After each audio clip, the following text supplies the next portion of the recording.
Welcome back.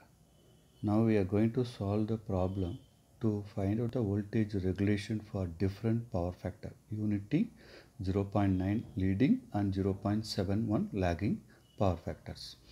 The data given are 5000 kVA rating, 6600 volt 3-phase star connected alternator. Its armature resistance is 0.75 ohm per phase, right? The test reading observed from the test is field current and the open circuit terminal voltage. Now we need to convert the terminal voltage into phase voltage, so that since it's a star connected, the terminal voltage or line voltage VL by root 3 is equal to the V phase voltage. So first we have to draw the OCC curve between field current and open circuit voltage per phase voltage. Next we have to draw the curve for the field current with the ZPF voltage. Okay, this ZPF voltage also measured in terms of line voltage that has to convert into per phase voltage. So now we got the two set of readings. One is for OCC curve, second one is for the ZPF curve. And one more thing also we need to make the ZPF curve, that is nothing but field current required to circulate the rated current, that is 32 ampere is field current. This 32 ampere field current will circulate the rated current in the machine during the short circuit test. So as we discussed, the given data are power and voltage. That voltage should be converted into per phase voltage, and RA and I 500 ampere. That field current required to circulate the rated current is 32 amps. This is star connected one. Since it's a star connected one, we have to make it a line voltage to phase voltage, right? The phase voltage is nothing but VL by root 3, that is nothing but 3810 volt. Next we need to find out the XL.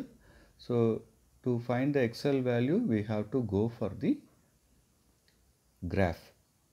Okay, what's the need of XL means? First we have to apply the EMF method. When going for the ZPF method, actually it is a combination of EMF method and MMF method. By using the EMF method, we have to find out the E value. Then we have to further go for the final EG value by applying the MMF method. So that first, if you are going to apply the EMF method, we have to get the values for this formula. It's first we are going to find out the regulation for the unity power factor, right? It's a general formula for ER, V cos pi plus IARA whole square plus V sin pi plus IAXL whole square, where we know the value of V phase and cos pi, no, IARA also we know from the given data. From the cos pi we can find out the sin pi, so this also we observe. Then we have to find out the XL value. That's what we need to go for the graph to find out the XL value. So now we can go for the graph. So this is the graph. First we have to make the y-axis. Y-axis are in terms of voltage per phase. So each unit is declared as the 300 volt. Like that way, in that x-axis is declared with the unit of 10 ampere per unit, right? Okay, according to the data, we can declare like this. First we have to create the OCC curve. Look at here, that OCC curve is drawn between the V phase with the corresponding field current. So that I am getting the OCC curve like this. This is the OCC curve. Next, we have to go for the O dash point. O is here, O dash is here. How to create the O dash? O dash is nothing but field current required to circulate the rated current. That is nothing but 32 amps, right? 32 amps. So that this 32 amps point which creates the O dash point. Next, from the ZPF data, we can create the ZPF points. By joining all the points, we will get ZPF curve, zero power factor curve, right?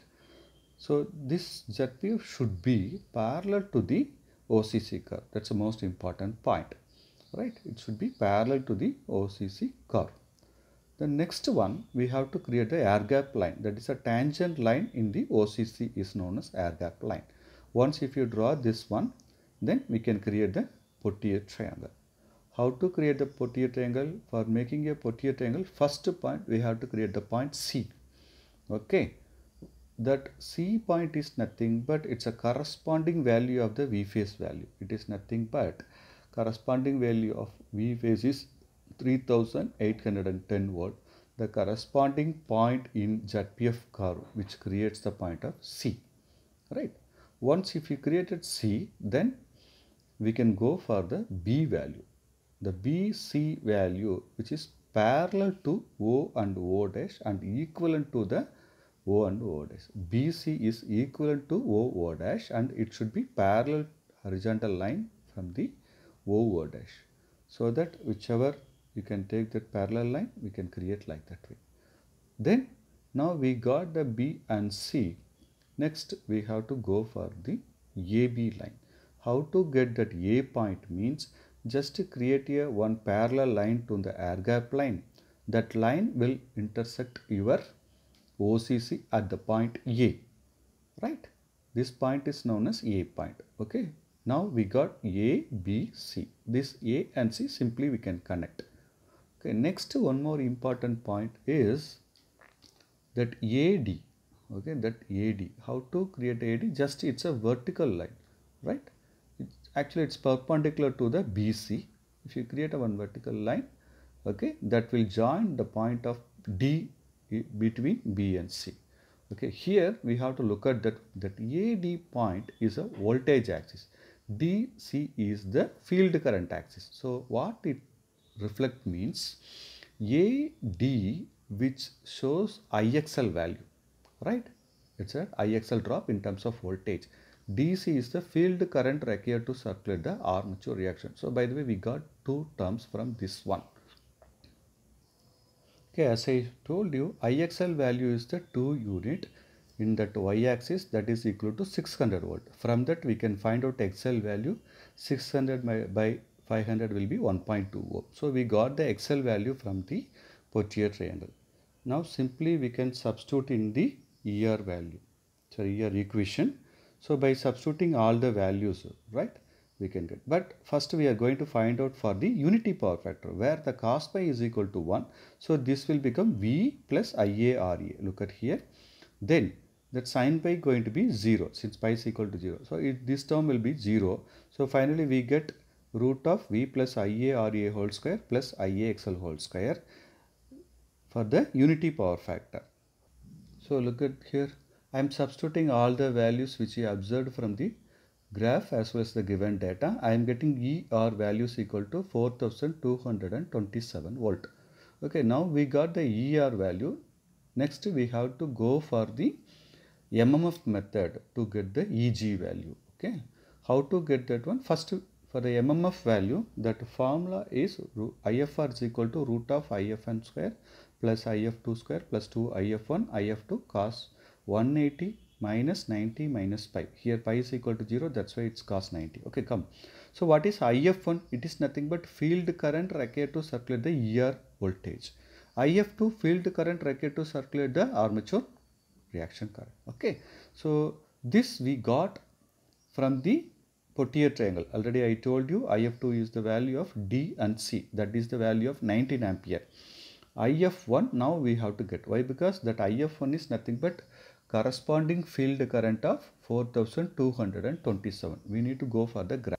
So look at here, 4227. It's nothing but first line. It comes here. So where it goes, it's nearly 89 ampere. So field current corresponding to the 4227 is 89 ampere. Okay, so IF1 is going to be 89 ampere, IF2 is 19 ampere, pi is equal to 0. By substituting this value, we are getting the IFR is 91 amps.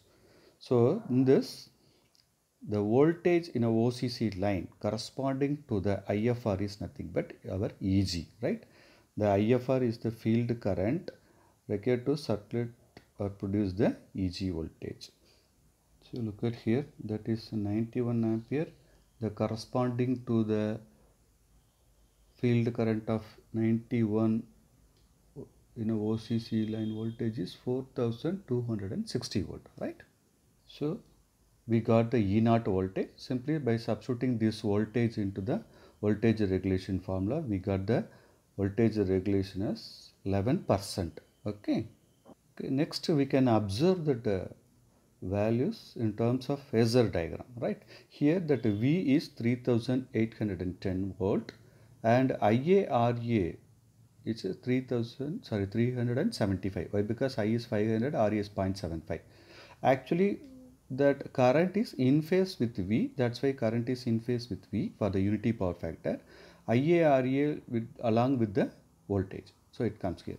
But your IX is always perpendicular to the I. So that it comes here. It is a 600 volt. We observed from the Pottier triangle. From the EMF method, we can observe that E value, that is 4227. Okay. So that next one, as I told you, after the completion of that E by the EMF method, we have to go for the MMF method. How these two are related to each, right? How it is going to be combined. That is the actual thing behind the ZPF method that you could understand from the phasor diagram alone. Okay. That corresponding field current of E is nothing but IF1, right? This is what we observed. But how we create the phasor diagram? Always that field current and the E are perpendicular line. So that the inner perpendicular line between E and IF1, that is one. Next one, your 19 ampere IFA value as per the data.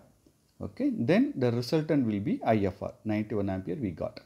Now from the 91 ampere we have got the corresponding induced voltage in the OCC curve, that is nothing but 4260. How to create mean it is perpendicular to this one. From here we have to create the E0, that is the E0 value. This is the actual phasor diagram for the unity power factor for the given problem. Once if you understood about the unity power factor, remaining all similar. Now we are going for the leading power factor. We got a V cos pi IA RA whole square plus V sin pi minus IAXL. Why? Because it's a leading power factor, that sign should be negative. The values are same. By substituting the value, we are getting ER value 3225 volt. Now we have to get the corresponding field current from the OCC curve, right? That is 62 ampere. Look at here, that corresponding voltage is 62 ampere. Okay, no? So that we are getting the IF1 as 62 ampere. Then we know very well IF is 19 ampere by substituting that value along with that angle. Why? Because here cos pi value is 0.9. From that we have to get the pi value. Pi is around, okay, 44 something, okay, 43, 53, okay. We just calculate. So that from that we can get that cos 64.16 will be the answer for this angle. Then IFR will going to be 72 ampere. So if you got that IFR, it's a final field current required to circulate the EG value, right? So now we have to go for the graph. So that from that I am getting the current, okay, we got that value. The corresponding value for 72 amps is 3720, right, which are 150, that 50%, so 3720. Okay, look at here. So the E0 or EG is going to be 3720. It is less than the terminal voltage, right, or your output voltage per phase. Look at here, since it's a lagging power factor, we know that in a lagging power factor your EG less than the V. In a leading power factor, the EG will be less than the V, to make correct this one.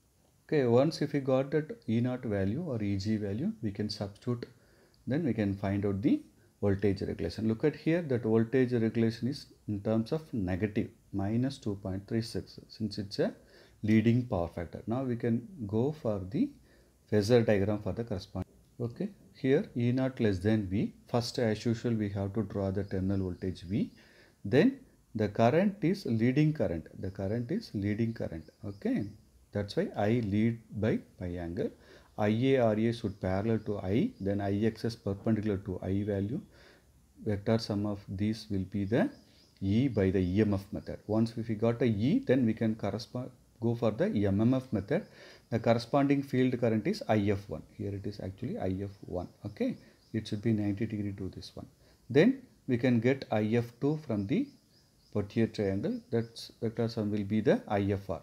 Once if we got IFR, the corresponding voltage will be E0. That could be perpendicular to this one. Like that way we can create the phasor diagram. So if you observe the phasor diagram, you could understand everything clearly. The last one, we are going to calculate the voltage regulation for 0.71 lagging power factor. The data is already given, VP, XL, RA, IA. So first what we have to do, we have to solve the problem by using the EMF method, right? So that by substituting that EMF method here, that is the plus value. Why? Because it's a lagging power factor. So by substituting all the values, I am getting ER value is 4461. What we have to do next, we have to go for the MMF method. So the corresponding field current for 4461 is 104. I got from the graph. Look at here, 4461. It comes here. Okay, it will come here. It coming here. It's nothing but 104, right? That ampere is 104. That's what I observed. Okay, so that is nothing but IF1, IFA anyhow we know. So by substituting that value along with the power factor angle, we are getting the IFR is 117 ampere. That is a resultant field current. The corresponding voltage in a OCC will be the E0 value. That is 4530. Look at in a graph. So 120 is here. So 117 will be comes here. This line. It is going to be 4530 volt. Okay. Okay. Once if we got the E0, simply by substituting in a voltage regulation formula, we can get the voltage regulation, that is plus 10.8%. Right. Now we can go for the phasor diagram. Okay. This is the phasor diagram for the resultant values. First, we have to start with the voltage V. Then current is lagging power factor. That's why lag by pi angle. That IARA drop should in phase with I. So it's parallel to I. Then IXS will be perpendicular to IXS. So from the EMF method, we get the E value, right? The corresponding field current is IF1, right? That should be perpendicular to the E. That's why I made by the same color. Then IFA, we got the Pottier triangle 19 ampere, right? So the resultant is IFR 117. That corresponding voltage in a OCC is E0.